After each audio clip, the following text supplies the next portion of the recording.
going on, everyone? My name's Legit Bread and we are back with another Nerf mod video. It's been a really long time, so I'm super stoked to get back into it.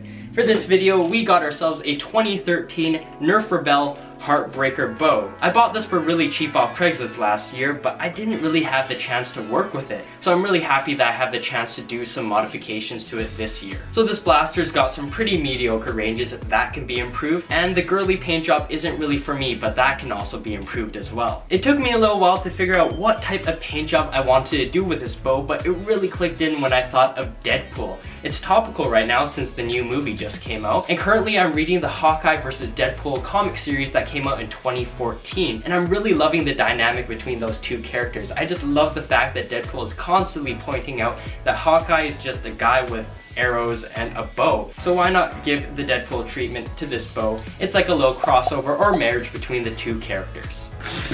Here we got the bow. I'm pretty sure I'm going to stick with a few core colors: metallic silver, black, and red, because all of those match Deadpool's color scheme. I don't have any concrete decisions yet. I should probably think of those before I start spray painting, but I might just go with the flow and hope that doesn't bite me in the butt later on. There are some warning labels on here which should be easy to sand off. This is painted on, so that's easy to get off. All these pieces come off fairly easily, and they're very nice individual pieces. So we could just separate the handle like that from the bow arms. These top parts come off. Oh, there we go. And as you can see, it's a very simple system in here. For this right here, I just want to take this flat head screwdriver and just pry open this part. Oh, that is incredibly easy. Wow, look at that. Okay, so looking at the components, if we take this apart and then we take this apart, there we go. I'm just gonna drill through this part right here and get rid of the air restrictor and the posts and whatnot, so we get a direct, clean airflow through that.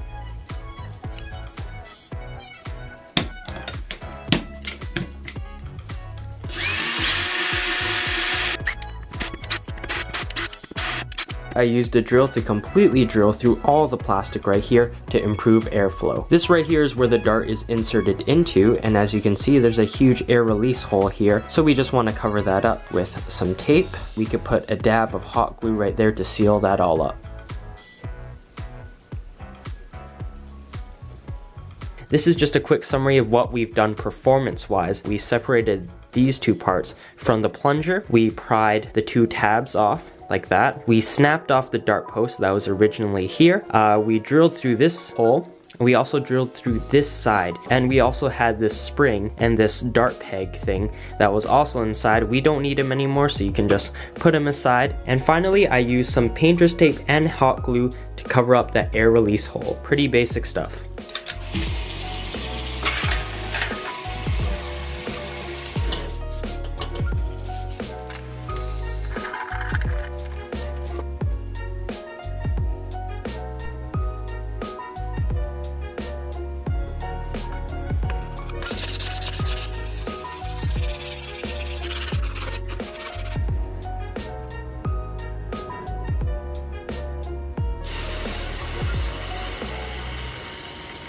So even though the pieces come apart quite nicely, you still have to do some masking. So what I've done is run some masking tape all over the bowstrings, and I've also covered up the plunger, because that is also important not to spray paint, because you don't want to mess up any of that. And I've also masked some other pieces, other parts that don't show on the blaster, so they don't really need to be spray painted at all. As my primer for these pieces, I'm going to be using this Krylon Cover Max White.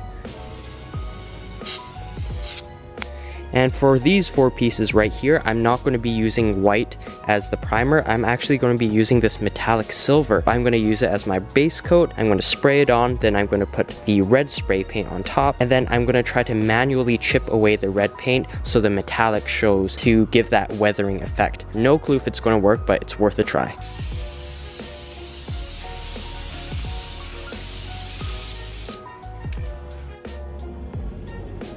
Alright, so now that I got my base coat down, I'm going to start using some red spray paint, and it's this really shady company that I've never heard of before, Color Splash. Okay, let's give this a try.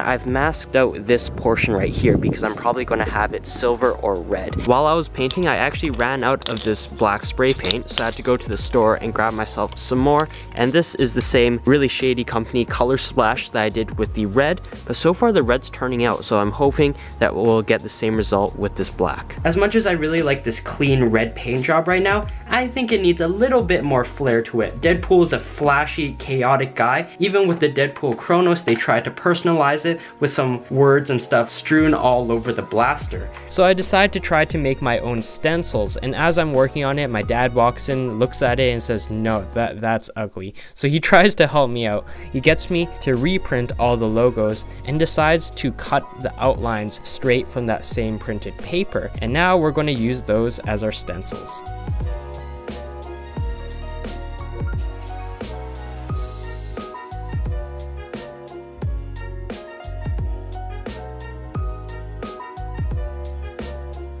I was hoping for the weathering I would take something sharp like this flathead screwdriver and scrape away the red paint to show the silver underneath to give that cool weathering effect. Unfortunately, it doesn't really work that way because when I tried scraping off the red paint, all the paint came off, so the original shell color was showing underneath, which was white. So I'm really glad that I went with the weathering effect using acrylic paint, and it's very easy to work with because whenever you mess up, you can just take a paper towel with some water and just remove that instantly, and it dries very quickly. So right here is where the warning label used to be, and I figured this would be a good place to put some sort of emblem, so that's what I'm going to do with this stencil. And over on this side, I'm going to put Deadpool's logo probably right over here.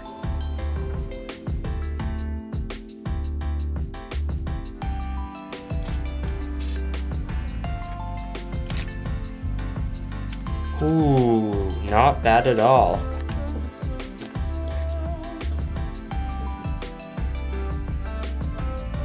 To give the Deadpool bow a little bit of shine and some extra protection, I'm going to be using Rust-Oleum Painter's Touch Satin.